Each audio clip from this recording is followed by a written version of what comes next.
এই যে দেখেন ডানে বামে মোটামুটি আম গাছ, ডান দিকে তো আলহামদুলিল্লাহ আম ঝুলে আছে, যাওয়ার সময় নিয়ে যাওয়ার মতো আম, বারবার চোখ পড়ে যাচ্ছে, মানে শ্রোতাদের দিক থেকে বারবার চোখ ওদিক সরে যাচ্ছে। এত সুন্দর আম যদি একদম মাহফিলের মধ্যে ধরে থাকে তো জান্নাতির অবস্থা। এত সুন্দর জায়গা চাঁপাইনবাবগঞ্জ, সারি সারি আম গাছ। আসরের পরে যে আমাদের দেলোর ভাইকে নিয়ে তার বাসার ওই পাশে একটা আমের বাগান আছে তাদের, সেখানে আমি গেলাম, অনেক আম গাছ। দেলোর ভাইয়ের বাবা চাচা নতুন এটা করেছে, সুন্দর আম গাছ দেখলাম। পাশেও দেখলাম অনেক সারি সারি আম গাছ। রাজশাহী চাঁপাইনবাবগঞ্জ আপনাদের এই অঞ্চলে আম খুব বেশি হয়।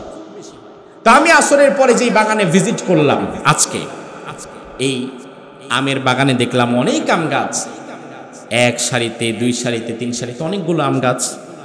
আবার একেবারে পাশ দিয়ে 2, 4, 5টা কলা গাছও লাগায় রাখছে, একটু ভালো মানের হয়তো কলা গাছগুলো। তো একটা বাগানে আম গাছ আছে 100। জোরে বলেন কয়শো? আচ্ছা, আর পাশ দিয়ে 5টা কলা গাছ আছে। জায়গা একটু খালি পড়েছিল, মালিক শখ করে লাগাইছে, কলাও কিছু হোক। আমার ভাইরা একটু জবাব দেবেন, এই চাঁপাইনবাবগঞ্জে এই যে আমের বাগান 100 আম আছে আপনাদের এই বাগানে, 100 আমের গাছ, 100 আমের গাছের পাশে আবার 5টা কলা গাছও আছে। এবার আপনাকে আমি একটা প্রশ্ন করব, জবাব দিবেন মাথা খাটিয়ে। 100 আম গাছ আর পাশে আছে 5টা কলা গাছ। এবার যদি জানতে চাওয়া হয় এই জায়গাটার নাম কি, আম বাগান না কলা বাগান, উত্তর কি হবে? কথা হয় না, উত্তর কি হবে? কিন্তু কলা গাছ আছে না নাই? পরিমাণে কম, মাত্র 5টা। আম গাছ আছে 100টা। 100 আম গাছ থাকার মধ্যে 5টা কলা গাছ আছে, তারপরেও আপনি ওটারে কলা বাগান না বলে আম বাগান যেমন বলেন। সারা দিনে 23 ঘন্টা শয়তানের পেছনে ব্যয় করে 1 ঘন্টা আল্লাহর পেছনে ব্যয় করার মধ্য দিয়ে আপনি আল্লাহর গোলাম না, মূলত শয়তানের গোলামি রয়ে গেলেন। রব্বুল আলামিন কোরআনুল কারীমের সূরাত বনী ইসরাঈল এই সূরার 24 নম্বর আয়াতের মধ্যে বললেন, ওয়াকাযা রাব্বুক, তোমার রব ফয়সালা করে দিয়েছেন, রায় লিখে দিয়েছেন। শব্দটা ভালো করে খেয়াল করেন। কোরআনে কারীমে আল্লাহ রাব্বুল আলামিন এই শব্দটা সাধারণত ব্যবহার করেন নাই, অধিকাংশ ক্ষেত্রে আল্লাহ তাআলা ব্যবহার করেছেন ক্বালা রাব্বুক, তোমার রব বলেছেন। ওয়া ক্বালা রাব্বুকুম উদউনি আস্তাজিব লাকুম, তোমার রব বলেছেন তোমরা আমাকে ডাকো, ডাকলেই সাড়া দেন কে? আরো জোরে কম। এই যে আপনি আল্লাহ বলে একটা ডাক দিয়েছেন, আল্লাহর হাবিব বলে আল্লাহর কোন বান্দা যদি একবার আল্লাহকে আল্লাহ বলে ডাক দেয়, আমার আল্লাহ খুশি হয়ে 70 বার সেই ডাকের জবাব দেয়। তাহলে একটু মোহাব্বতের সাথে বলেন তো আল্লাহ। কোরআনে কারীমে অধিকাংশ ক্ষেত্রে আল্লাহ ব্যবহার করেছেন ওয়া ক্বালা রাব্বুক, তোমার রব বলেছেন। ক্বালা আল কাউলু থেকে, ক্বালা ইয়াকুলু কুল লা তাকুল, ক্বালা মানে বলা। অধিকাংশ ক্ষেত্রে আল্লাহ বলেছেন, এই কথাটাই ব্যবহার হয়েছে। কিন্তু হঠাৎ করে এই আয়াতের শুরুতে আল্লাহ তাআলা শুরুটাই করেছেন ভিন্ন একটা শব্দ দিয়ে। শব্দের ব্যবধানে অর্থেরও ব্যবধান হয়ে যায়, শব্দের পার্থক্যে অর্থের পার্থক্য হয়ে যায়। এই আয়াতে আল্লাহ বলেছেন ওয়া ক্বাযা রাব্বুকা আল্লা তা'বুদু ইল্লা ইয়্যাহ, তোমার রব রায় লিখে দিয়েছেন দুটো বিষয়ের ওপরে। তার মানে রায় যিনি লিখে দিয়েছেন তিনি কে? আরো জোরে কোন? ও ভাইরা আমার ভালো করে বুঝেন, স্বাভাবিকভাবে বলা আর চূড়ান্ত সিদ্ধান্তে রায় লিখে দেওয়া, দুইটার মধ্যে পার্থক্য আছে না নাই? সাধারণভাবে বলার মধ্যে শুধু বলাটাই থাকে, কিন্তু রায় যদি একবার লিখে দেয়া হয় এই রায় উল্টানো কঠিন। যেমন আমার বাবা আমারে বলতে পারে, সকালবেলায় বাজারে যাবি, ঘরে কাঁচা বাজার নাই, ফজরের নামাজের পরে বাজারে যাবি, কিছু শাকসবজি কিনে নিয়ে আসবি। আমি বাবার কথা শোনার পরে বাজারে যেতেও পারি, নাও যেতে পারি। দুপুরবেলা বাবা যদি আমারে পাই, কিরে সকালবেলা বাজারে যেতে বললাম যাস নাই কেন? এবার আমি বললাম ঘুমাইছিলাম, উঠতে পারি নাই, ভাল লাগে নাই, কাজ ছিল। বাবা রাগ করবে, ধমক দিবে, সর্বোচ্চ একটা থাপ্পড় দিতে পারে। কিন্তু আমি বাজারে যাই নাই, বাবার কথা অমান্য করেছি, এই জন্য বাবা কিন্তু আমারে জেল দেওয়ার মতো ক্ষমতা রাখে না, কারণ ওই ক্ষমতা বাবার হাতে নাই। আপনি কলেজে পড়েন, স্কুলে পড়েন, ভার্সিটিতে পড়েন, মাদ্রাসায় পড়েন, প্রতিটি প্রতিষ্ঠানে আগামীকাল প্রতিষ্ঠান খোলার পরে কি পড়া লাগবে না পড়া লাগবে তার একটা বাড়ির কাজ শিক্ষক আমাদেরকে দিয়ে দেয়, হোমওয়ার্ক। ছাত্র এবার বাড়িতে এসে হোমওয়ার্ক করে অথবা করে না। হোমওয়ার্ক যদি না করে, পরের দিন যদি ক্লাসে যায়, স্যার যখন বলবে হোমওয়ার্ক করো নাই কেন, তোমার এটা করতে বললাম, ছাত্র বলবে স্যার ভুলে গেছি, মনে নাই, এই করি নাই, সেই করি নাই। শিক্ষক তখন থাপ্পড় মারবে, কানে ধরদার করায় রাখবে। কিন্তু আপনি শিক্ষকের আদেশ অমান্য করেছেন, এই জন্য শিক্ষক আপনারে ফাঁসিতে ঝুলাতে পারবে না, এই ক্ষমতা তার হাতেও নাই। তার মানে বাবার আদেশ অমান্য করা যায়, শিক্ষকের আদেশ অমান্য করা যায়, বক্তার আদেশ অমান্য করা যায়। কিন্তু আপনাকে যদি কোনো বিচারে আদালতের হাকিম একটা বিচার করে আপনার ওপরে, জায়গা জমি নিয়ে দুই ভাইয়ের মধ্যে বিরোধ চলছে, জায়গা জমির মামলা চলে গেছে জজ কোর্টে। এবার চাপাই নবাবগঞ্জের জজ কোর্ট আপনার একটা রায় দিয়ে দিয়েছে। আদালতের হাকিম যখন আপনার একটা রায় দিয়ে দিবে, ওই আদালতের হাকিম যদি আপনার মামা হয়, খালু হয়, জ্যাঠা হয়, বা আপন বড় ভাইও হয়, বড় ভাইয়ের আদেশ ঘরে অমান্য করলে করা যায়, সমস্যা নাই। তবে বড় ভাই যদি আদালতের বিচারক হয়ে কোনো রায় দেয়, ওটা কিন্তু অমান্য করার সুযোগ নাই। এটা হচ্ছে বলা এবং রায় দেওয়ার মধ্যে পার্থক্য। সাধারণভাবে বলাটা উইথড্র করা যায়, উপেক্ষা করা যায়, কিন্তু বিচারক যদি কোনো রায় লিখে দেয়, ওই রায়টা উইথড্র করা, অমান্য করার সুযোগ আমাদের কাছে নাই। আমার ভাইরা আর একটু গভীরে যাই। চাপাই নবাবগঞ্জের জজ কোর্ট একটা রায় দিয়েছে, রায়টা আপনার ভালো লাগে নাই, না লাগতেই পারে। এবার এই বিচারটাকে আপনি আরেকটু উপরের দিকে নিয়ে যেতে পারেন, সুযোগ আছে। এই বিচারটাকে বের করে আপনি এবার চলে গেলেন আরেকটু টাকা পয়সা খরচ করে হাইকোর্টে, যে নিম্ন আদালত থেকে একটা রায় দিয়েছে, রায়টা আমার ভালো লাগে নাই, এখন আমি উচ্চ আদালতে এসেছি আপিল করতে নতুন করে। হাইকোর্ট থেকে আবার আপনার মামলা দেখে বাস বিচার করে একটা রায় দিয়ে দিবে।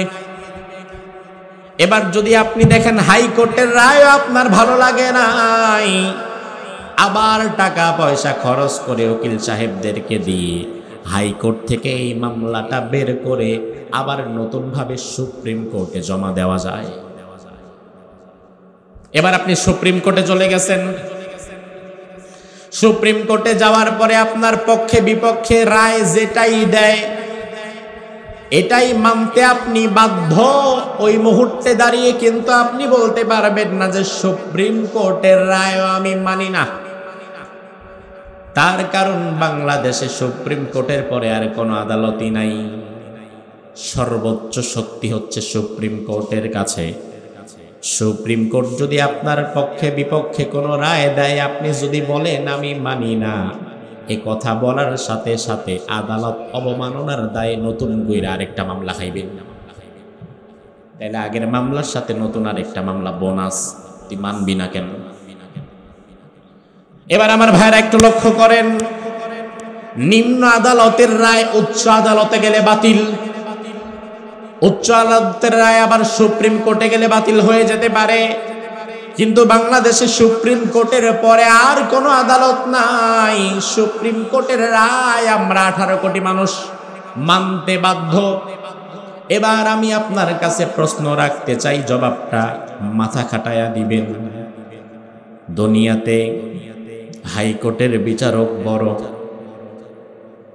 সুপ্রিম কোর্টের বিচারক বড়, নাকি আমার আল্লাহ বড়?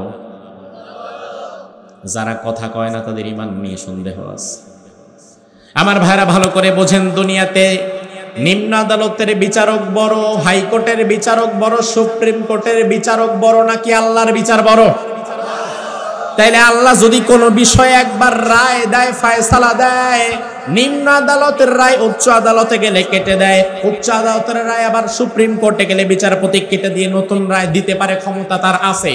কিন্তু আমার আল্লাহ যদি কোনো বিষয়ে একবার কলম ধরে কোনো একটা রায় লিখে দেয়, কিয়ামত পর্যন্ত আল্লাহর রায় বাদ দিয়া নতুন রায় দিবে, এমন ক্ষমতা কারো আছে নাকি? তাইলে আমরা বুঝে ফেললাম দুনিয়া আখিরাতের সর্বশ্রেষ্ঠ বিচারক যিনি। সূরা বনী ইসরাঈলের 24 নম্বর আয়াতের শুরুতে রায় দিয়েছেন তিনি। আল্লাহ রাব্বুল আলামিন কোরআনের মধ্যে বললেন, আলাইসাল্লাহু বিআহকামিল হাকিমিন। ও বান্দারা, তোমরা জবাব দাও, আমি কি তোমাদের জন্য সর্বশ্রেষ্ঠ বিচারক নই? এই প্রশ্ন আল্লাহ আমাদেরকে করছেন। ও বান্দারা, তোমরা কি বলো, আমি কি সর্বশ্রেষ্ঠ বিচারক নই? আমাদের জবাব হবে, আল্লাহ অবশ্যই আপনি সর্বশ্রেষ্ঠ বিচারক। আপনার চাইতে সর্বশ্রেষ্ঠ বিচারক আর কেউ হতে পারে না। সে আল্লাহ রাব্বুল আলামিন বলে, বান্দা আমি রায় দিয়ে দিয়েছি দুইটা বিষয়ের উপরে, কিয়ামত পর্যন্ত এই দুইটা তোমরা মানতে বাধ্য। এর উপরে আর কলম ধরে কাটছাঁট করার কোনো সুযোগ নাই। এখন আমাদের মূল আলোচ্য বিষয় হচ্ছে, আল্লাহ রাব্বুল আলামিন যে দুটো বিষয়ের উপরে রায় দিয়ে দিয়েছেন, এই দুটো বিষয়ে ভালো করে জানা এবং মানা, জানা এবং মানা, এই নিয়তে আমরা আমাদের পরবর্তী আলোচনা শুনব ইনশাআল্লাহ। আল্লাহ রাব্বুল আলামিন বলে, বান্দা আমার 1 নাম্বার রায় হচ্ছে আল্লাহ তা'বুদু ইল্লা ইয়্যাহ। ও বান্দা, আমার 1 নাম্বার রায় হচ্ছে, দুনিয়াতে যতদিন তুমি বেঁচে থাকবা, আমি এক আল্লাহ ছাড়া অন্য কারো গোলামি করতে পারবা না। এটা আমার 1 নাম্বার রায়। তাইলে আল্লাহর 1 নাম্বার রায়, আমরা আল্লাহ ছাড়া অন্য কারো গোলামি করতে পারবো না, জীবনে কোনোদিন, এক মুহূর্তের জন্য না। সারা জীবন আমাদেরকে ইবাদত করতে হবে একজনের, তিনি কে? আমার ভাইরা ভালো করে বুঝবেন, আল্লাহ হচ্ছেন আমাদের মালিক, আর আমরা হচ্ছি সেই মালিকের গোলাম। আমরা সেই মালিকের, আমাদের মালিককে জোরে বলেন। আর আমরা গোলাম। এখন আমরা যে গোলাম, এ কথা বলতেও তো অনেকের লজ্জা লাগে, কারণ দুনিয়াতে সামান্য ক্ষমতার টাকা পায়া অনেকে তো নিজেরই নিজের মালিক মনে করে। আছে না নাই? দুনিয়ার ক্ষমতার টাকা পয়সা মানুষকে পাগল করে দেয়, অন্ধ করে দেয়। ক্ষমতায় যাওয়ার আগে সবাই নিরীহ, ক্ষমতায় যাওয়ার পরে আসল চেহারা প্রকাশ পেয়ে যায়। দুনিয়ার টাকা পয়সা, ক্ষমতা মানুষকে অন্ধ করে দেয়, অহংকারী বানিয়ে দেয়। আল্লাহ রাব্বুল আলামিন বলছে, বান্দা আমি আল্লাহ রাব্বুল আলামিনের প্রথম ফয়সালা, আল্লাহ তা'বুদু ইল্লা ইয়্যাহ। আমি আল্লাহ ছাড়া কারো গোলামি করতে পারবা না, কারো দাসত্ব করতে পারবা না, কারো কাছে মাথা নোয়াতে পারবা না। তোমার এই কপাল শুধু একজনের সামনেই নত হবে, তিনি কে? এখন বর্তমান দুনিয়ার মুসলমান এক আল্লাহর সামনে শুধু মাথা নোয়ায় না, বর্তমান দুনিয়ার মুসলমান আল্লাহর সামনে যেমন মাথা নত করে মসজিদে গিয়ে, আবার সমাজের মধ্যে সে রাষ্ট্রীয় বিভিন্ন কাজের জন্য নিজের স্বার্থকে ঠিক রাখার জন্য আমেরিকা, ইসরায়েল আর ইন্ডিয়ার গোলামিও করে।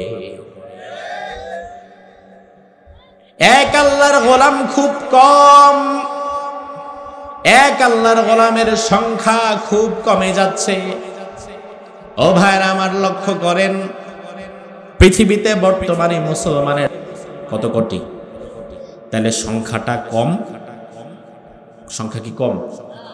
বদরের ময়দানে আমরা ছিলাম মাত্র 313। আজকে 1500 বছরে আমরা হয়ে গেছি 200 কোটি। তাহলে 1500 বছরে আমাদের সংখ্যা অনেক অনেক বেশি বেড়ে গিয়েছে। সেই তুলনায় বর্তমানে পৃথিবীতে ইহুদিদের সংখ্যা আছে মাত্র 97 লাখ। আর গোটা পৃথিবীতে নানান জায়গায় ছড়িয়ে ছিটিয়ে যারা আছে 1.5 কোটি, 1.5 করোড়, 1.5 কোটি ইহুদি। ইসরায়েলের মধ্যে যারা বসবাস করছে তারা মাত্র 73 লাখ, 73 লাখ। একটা ছোট্ট ভূখণ্ড তারা দখল করেছে, 73 লাখ ইহুদির বসবাস সেখানে। অথচ ইসরায়েলের চারপাশে কোনো ইহুদি রাষ্ট্র নাই। গোটা পৃথিবীতে ইহুদিদের কোনো জায়গাই নাই। পৃথিবীতে ইসরায়েলকে সাপোর্ট করে সব চাইতে বেশি 2টা দেশ। ইসরায়েলের গণহত্যাকে সাপোর্ট করে, ইসরায়েলের টেরোরিজমকে সাপোর্ট করে, ইসরায়েলের সন্ত্রাসবাদকে সাপোর্ট করে। ইসরায়েল যে ফিলিস্তিনে হাজার হাজার মানুষকে হত্যা করছে নির্বিচারে প্রতিনিয়ত, এই গণহত্যা, এই সন্ত্রাসবাদিতাকে সাপোর্ট করে পৃথিবীতে ইসরায়েলের 2 বন্ধু এমন আছে। এক বন্ধুর নাম আমেরিকা, আরেক বন্ধু আমাদের পাশের দেশ। ঠিক কিনা? এটা হচ্ছে ইসরায়েলের 2 বন্ধু। তাছাড়া ইসরায়েলের তেমন খুব ঘনিষ্ঠ বন্ধুও নাই। এই রমজানে আমি ইসরায়েলের খুব কাছাকাছি ছিলাম। মিশরের বর্ডারে আমরা ফিলিস্তিনি ভাইদের নিয়ে এই রমজানে কাজ করেছি, আমি সেখানে ছিলাম। মিশরের বর্ডার শারম আশ-শাইখ থেকে আরো প্রায় 200 কিলোমিটার দূরে তুরে সাইনা একটা জায়গা আছে। মুসা আলাইহিস সালাম যে পাহাড়ে আল্লাহ তাআলার সাথে কথা বলেছেন, ওই পাহাড়টার নাম হচ্ছে তুর পাহাড়। কি পাহাড়? কথা কয় না, কি পাহাড়? নাম শোনেন নাই? কোরআনে আছে তো তুর পাহাড়। এই তুর পাহাড়ে এই রমজানে আমি সেখানে গেলাম। তুর পাহাড়ের যে বর্ডার অঞ্চল, এক পাশে হচ্ছে ফিলিস্তিন, এক পাশে ইসরায়েল, এদিকে জর্ডান। সেই বর্ডার অঞ্চলে আমরা ফিলিস্তিনি মানুষ, বাংলাদেশে যেমন রোহিঙ্গারা কিছু মানুষ বসবাস করে, নাফ নদী পাড়ি দিয়ে 10-12 লাখ রোহিঙ্গা কিন্তু টেকনাফে এখনো আছে, জানেন তো? রোহিঙ্গারা আছে, তাবুর টানায় কোনো মতো দিন যাপন করে। মিশরের বর্ডার এবং ফিলিস্তিনের বর্ডার যেহেতু লাগানো, কিছু মানুষ প্রাণ বাঁচাবার জন্য খুব কষ্টে ফিলিস্তিনের বর্ডার ক্রস করে মিশরের বর্ডার অঞ্চলে তাঁবু টানিয়ে বসবাস শুরু করেছে। এ রমজানে আমি প্রায় 1 সপ্তাহ তাদের কাছে ছিলাম। এমন 5000 মানুষকে আমরা ইফতার করাবার মতো সুযোগ পেয়েছিলাম, যাদের কারো হাত নাই, কারো পা নাই, কারো চোখ নাই, কেউ আজীবনের জন্য পঙ্গু হয়ে পড়ে আছে। এমন শত শত বাচ্চা শিশু সেখানে আমি দেখলাম, যাদের গায়ে দেওয়ার মতো একটা কাপড়ের টুকরাও নাই। খাবার কেউ যদি দেয় খায়, না দিলে নাই, ক্ষুধার যন্ত্রণায় কান্নাকাটি করে। যাদের মাও নাই, বাবাও নাই, বয়স সবে 8 মাস, 10 মাস, 1 বছর, 2 বছর, 1.5 বছর, ছোট্ট ছোট্ট শত শত বাচ্চা এক জায়গায় পড়ে আছে, বসে আছে। তাদের মাও নাই, বাবাও নাই, মা বাবা উভয়কেই হত্যা করে ফেলেছে। আমি এমন একটি বাচ্চা, অনেক বাচ্চা তো এখন আমাদের ইচ্ছা আছে অনেক, কিন্তু ওই যে কথায় আছে না, স্বাদ আছে, সাধ্য স্বাদ আছে, আমার সাধ্য তো নাই। আমি তো চাইলে সবাইরে সব কিছু দিতে পারবো না।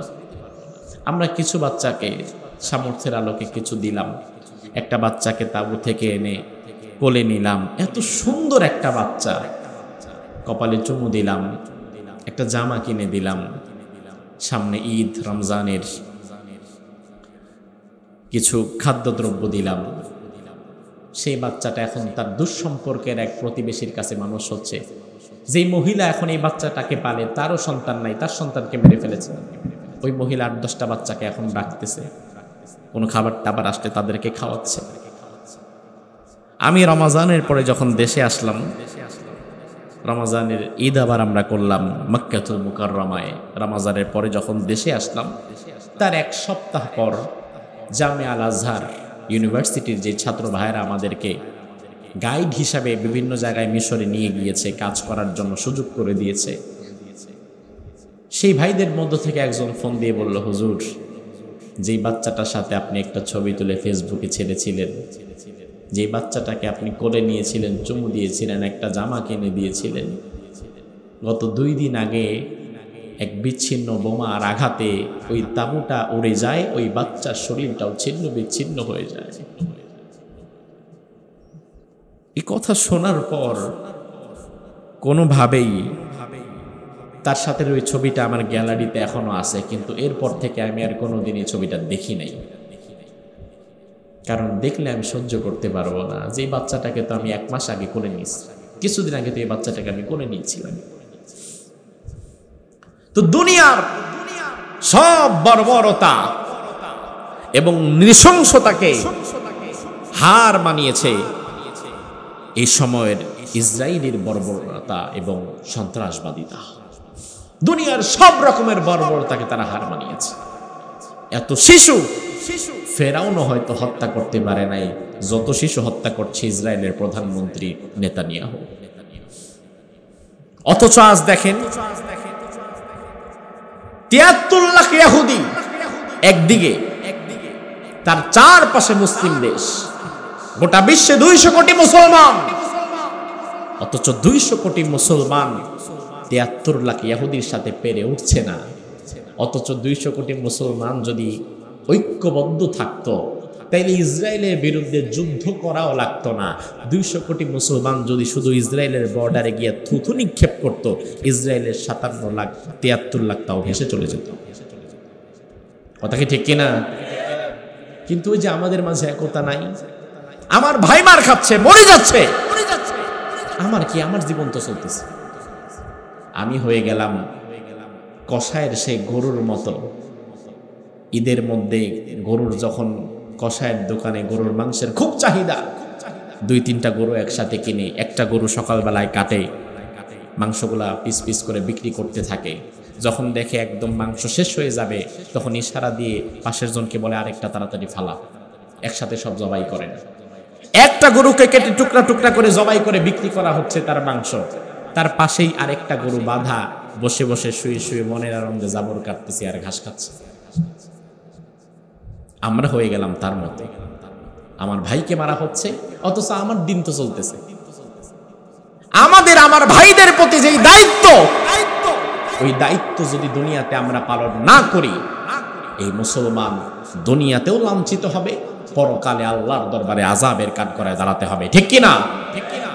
200 কোটি মুসলমান আজ আল্লাহর গোলাম না, আল্লাহর গোলাম হতে পারে নাই, নানান জায়গায় স্বার্থের জন্য মাথা নত করে দিয়েছে।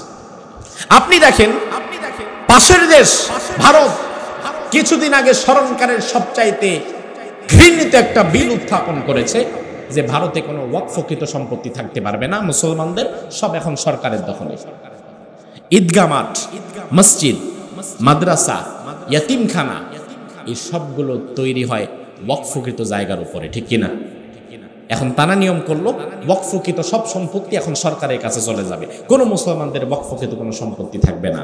এই নিয়ম করে 1 সপ্তাহের ভেতরে 500টির বেশি মসজিদ এবং মাদ্রাসা ভেঙে চুরে গোরমার করে দিল। শেষ।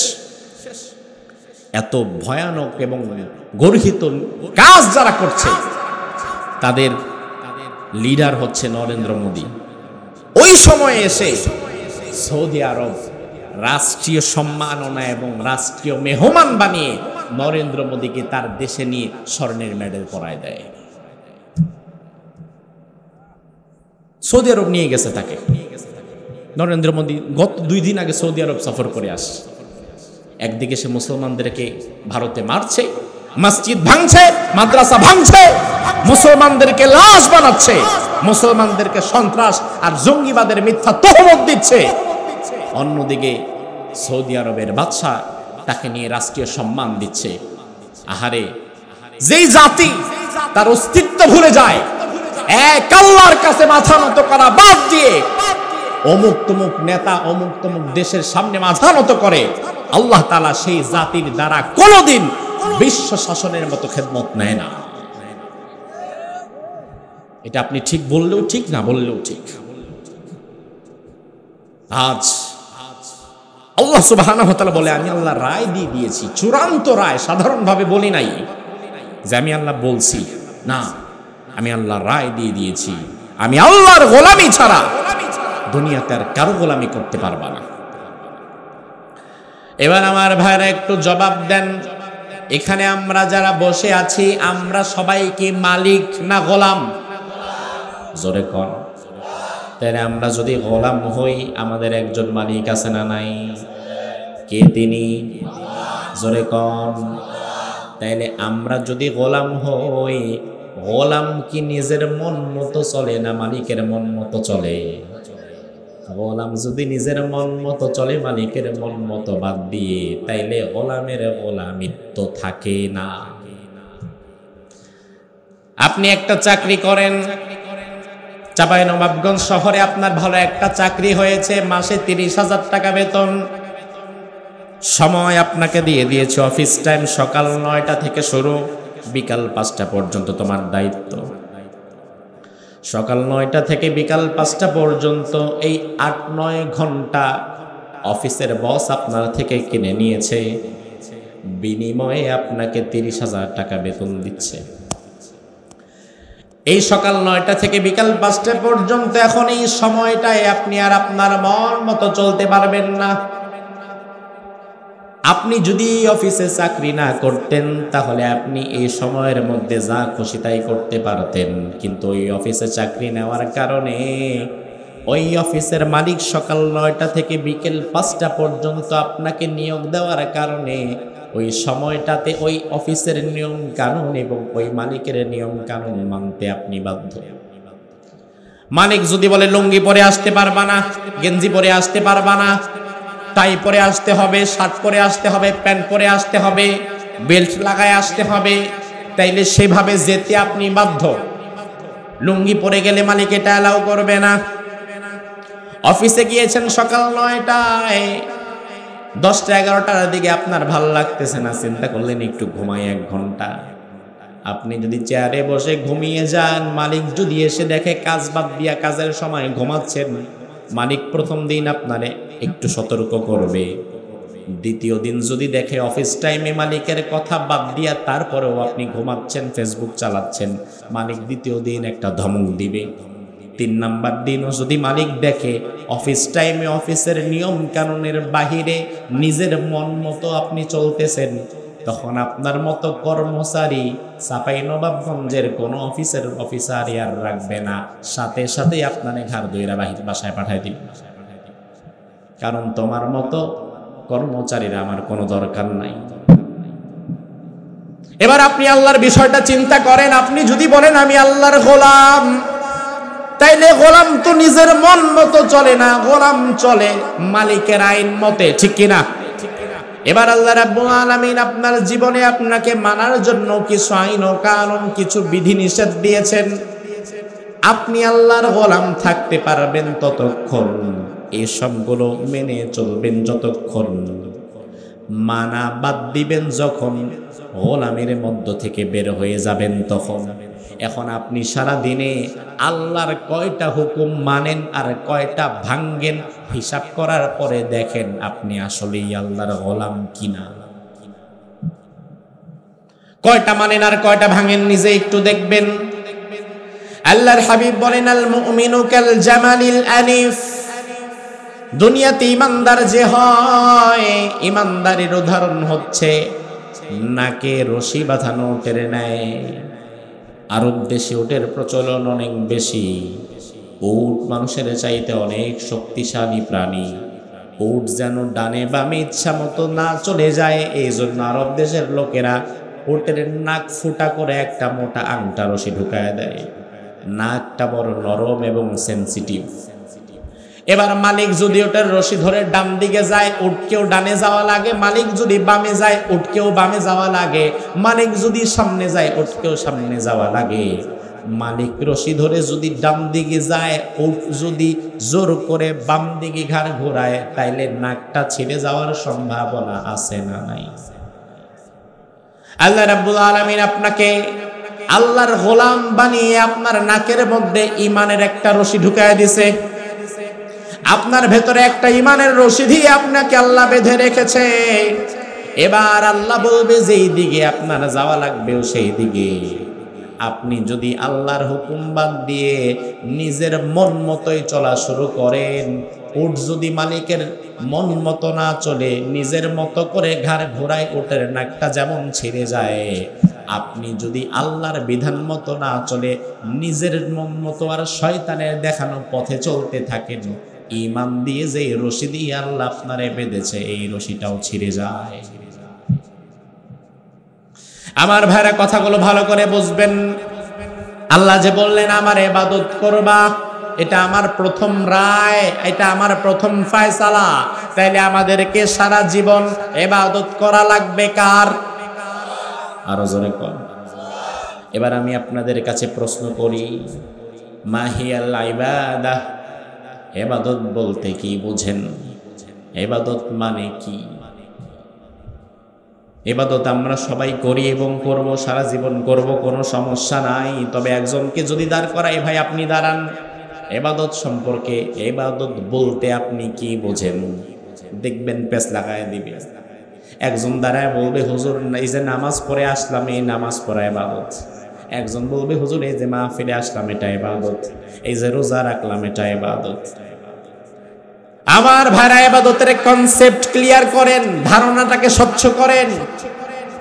নামাজের নাম ইবাদত নয়, রোজার নাম ইবাদত নয়, এই মাহফিলে আসার নাম ইবাদত নয়। আপনি বলবেন হুজুর নামাজের নাম ইবাদত না, এটা কেমন কথা? ও ভাই, নামাজ পড়া যদি সব সময় ইবাদত বলেই গণ্য হতো, আসরের পরে মাগরিবের ঠিক আগ মুহূর্তে একটা সময় থাকে, এই সময়টাকে বলা হয় নিষিদ্ধ সময়। ওই সময় আপনি যদি নামাজ পড়েন, সব তো হবেই না, উল্টা আরো গুনাহগার হবেন। তাইলে নামাজ যদি পড়া ইবাদতই হইতো, তাইলে আবার গুনাহগার হইলাম কেন নামাজ পড়িলাম? ও ভাই, রোজা রাখার নামে ইবাদত নয়। তার কারণ আপনি যদি ঈদের দিনও রোজা রেখে দেন, তাহলে সব তো হবেই না, উল্টা ঈদের দিন রোজা রাখা হারাম। সেই দিন রোজা রাখলে সবের পরিবর্তে আরো গুনাহগার হবে। তাহলে ইবাদত কি? ইবাদত আসলে তারকু মা হারামাল্লাহ ওয়া আদাউ মা ইফতারাদাল্লাহ। খুব ছোট্ট এবং সহজ সংজ্ঞা। ইবাদত হচ্ছে আল্লাহর সকল আদেশকৃত বিষয়সমূহকে মেনে চলা এবং আল্লাহর সকল নিষেধকৃত বিষয়সমূহকে অমান্য করে চলা। আদেশগুলো মানবেন, নিষেধগুলো ছেড়ে দিবেন, এটা ইবাদত। আল্লাহ যদি বলে নামাজ পড়ো, পড়া ইবাদত। আল্লাহ যখন বলবেন এখন নামাজ পড়ো না, তখন না পড়া ইবাদত। আল্লাহ যদি বলে রোজা রাখো, তাইলে তখন রাখা ইবাদত। আল্লাহ যদি বলে এখন রাখবা না, ঈদের দিন রাখবা না, ঈদের দিন রোজা না রাখাটাই ইবাদত। ইবাদত কিছু বিষয়ের সমষ্টি। যেমন এই যে আমরা এক একজন মানুষ, এখানে আমরা 3 জন 4 5 6 7 জন, এখানে আমরা যারা আছি আমরা মানুষ, আপনারা যারা আছেন আপনারা মানুষ, সবাই আমরা মানুষ। এবার আপনি যদি আমার হাত, এই যে হাতটা আমি আপনাদের সামনে দেখালাম, একটু জবাব দিবেন এই জায়গাটার নাম কি? জোরে কোন, আরো জোরে। এটা কি? জোরে। এটা কি? এটা কি? এটা এটা তাহলে এটার নাম কপাল, এটার নাম হাত, এটার নাম কান, এটার নাম নাক, এটার নাম পেট, এটার নাম বুক, এটার নাম পিঠ। তাহলে মানুষটা কই? আমি না মানুষ, তাহলে মানুষটা গেছে কই? কারণ প্রত্যেকটা জিনিসের তো আলাদা আলাদা দেখি নাম আছে। আপনি যদি আমার হাতটাকে এক জায়গায় রাখেন, এটারে কেউ মানুষ বলবে না, বলবে এটা হাত। চোখটা বের করে এক জায়গায় রাখেন, এটা কেউ মানুষ বলবে না, বলবে এটা চোখ। কানটা কেটে এক জায়গায় রাখেন, এটাকে কেউ মানুষ বলবে না, বলবে এটা কান। চুল কেটে এক জায়গায় রাখেন, এটাকে কেউ মানুষ বলবে না, বলবে এটা চুল। তাহলে মানুষ হবে কখন? মানুষ হবে তখন আপনার মাথার চুল থেকে পায়ের নখ পর্যন্ত সবটা সেটআপ একসাথে মিলে থাকবে যখন। কথা বুঝে না পাবলিক, বুঝেন? মানুষ হবে তখন আপনার পুরো সেটআপটা একত্র হয়ে মিলে থাকবে যখন। এখন আল্লাহর ইবাদতের নাম নামাজ না, রোজা না, হজ না, যাকাত না, এগুলা এক একটা অংশ। যেমন হাত আমার শরীরের একটা অংশ, মাথা মানুষের একটা অংশ, পা মানুষের একটা অংশ, চোখ মানুষের একটা অংশ, কিন্তু চোখ মানুষ না, হাত মানুষ না, মাথা মানুষ না, পা মানুষ না। একইভাবে নামাজ নামাজ ইবাদত না, রোজা ইবাদত না, হজ ইবাদত না, যাকাত ইবাদত না, এগুলা পার্ট অফ ইবাদাহ, ইবাদতের এক একটা অংশ। তাহলে মূল ইবাদত হচ্ছে আল্লাহর সব হুকুমগুলো মেনে চলা এবং আল্লাহর সকল নিষেধ সমূহকে বেঁচে চলা। এই টোটাল সেটআপটার নাম ইবাদত। বোঝাতে পারলাম? এবার আমার ভাইরা পরবর্তী অপশন, ইবাদত হুজুর আমরা বুঝলাম, ইবাদত করব তাও ঠিক আছে, এটাও বুঝলাম। এবার যদি আপনাদের কাছে জানতে চাওয়া হয় এই ইবাদত করতে হবে কতদিন, কয়দিন করবেন ইবাদত জীবনে? হ্যাঁ, কোরআনে কারীমে আল্লাহ রাব্বুল আলামিন বলছেন ওয়াবুদ রাব্বাকা হাত্তা ইয়াতিয়াকাল ইয়াকিন। রাব্বুল আলামিন কোরআনের মধ্যে বললেন, ও দুনিয়ার মানুষ, আমি আল্লাহর ইবাদত করবা হাত্তা ইয়াতিয়াকাল ইয়াকিন, তোমার জীবনের একেবারে শেষ নিঃশ্বাস আসার আগ পর্যন্ত। তাইলে দুনিয়াতে আমি বেঁচে থাকবো যতদিন, আল্লাহর গোলামিও করা লাগবে আমার ঠিক ততদিন। ঠিক কিনা? আমার ভাইয়ের, আল্লাহর গোলামি শুধুমাত্র মসজিদে নয়, মাদ্রাসায় নয়, মাহফিলে নয়, আল্লাহর গোলামি, আল্লাহর ইবাদত করা লাগবে আমার জীবনের সর্বক্ষেত্রে, সর্বখানে। আমি যদি মাহফিলে থাকি আমার এখানে আল্লাহর গোলামি হবে, মসজিদে গেলে সেখানে আল্লাহর গোলামি হবে, আমি যদি বাসায় যাই বাসায় আল্লাহর গোলামি হবে।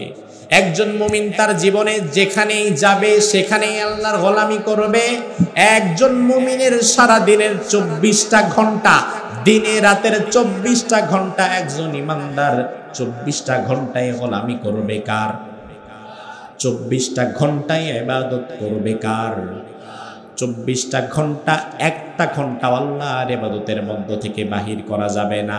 কারণ আল্লাহ রাব্বুল আলামিন জীবনের সর্বক্ষেত্রে, সর্ব জায়গায়, সর্বসময়ে আল্লাহর ইবাদত করতে বলেছেন। এবার আমরা যেটা করি, শুধু নামাজটা পড়ি, মসজিদে আল্লাহর ইবাদত করলাম। এই নামাজি ব্যক্তি যখন আবার ব্যবসার মধ্যে যায়, আল্লাহর ইবাদত করে না, ব্যবসার মধ্যে গিয়া 2 নাম্বারই করে, মিথ্যা কথা বলে, ছল চাতুরি করে, ব্যবসায় ভেজাল করে, ওজনে কম দেয়, খাদ্যে ভেজাল দেয়, ব্যবসার মধ্যে জনমের মতো সুদ ঢুকায়, এমন লোক আছে না নাই?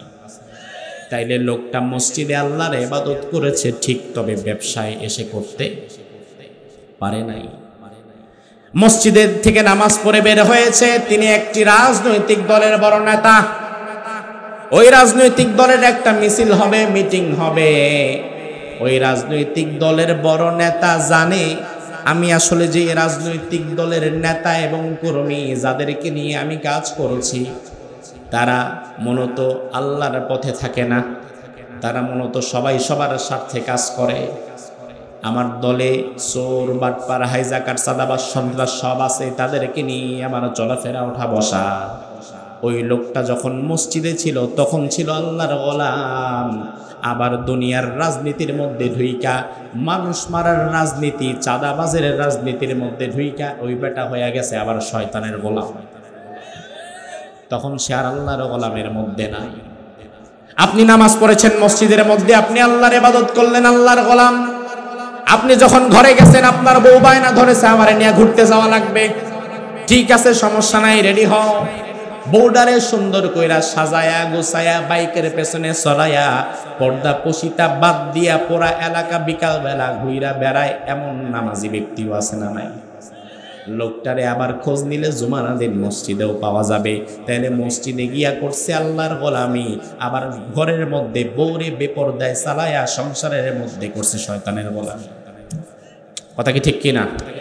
এবার আমার ভাইয়ের একটা বিষয় দেখেন, আমি আপনাদের কাছে জানতে চাই, আল্লাহর ইবাদত, আল্লাহর গোলামি জীবনের এক জায়গায় না সব জায়গায়? জোরে বলেন। আল্লাহর গোলামি কি জীবনে এক সময় নাকি সব সময়? দিনে রাতে যদি 24 ঘন্টা হয়, তাহলে আল্লাহর গোলামিও করা লাগবে কয় ঘন্টা? জোরে কন।